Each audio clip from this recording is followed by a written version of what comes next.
কারণ রাইস কুকারে একদম মাখিয়ে তুলে দিলে এমনিতেই হয়ে থাকে ভাতের মতো।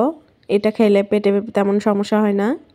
এখানে আমি পেঁয়াজ কাটা এবং কাঁচামরিচ আমান দিয়ে দিছি, সাথে দিয়ে দিচ্ছি রসুন বাটা, জিরা বাটা, আদা বাটা, 4-5টা এলাচ এবং 2-3টা দারচিনি।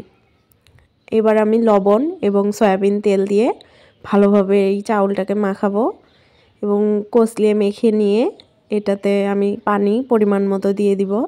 আমি আমার হাতের আন্দাজ অনুযায়ী পানি দিয়ে দিছি মেজারমেন্ট করে, কারণ রাইস কুকারের ভিতরে বন্দি থাকে, ঢাকনা বারবার খুলতে হয় না, এই জন্য এক ইয়াতেই হয়ে যায়।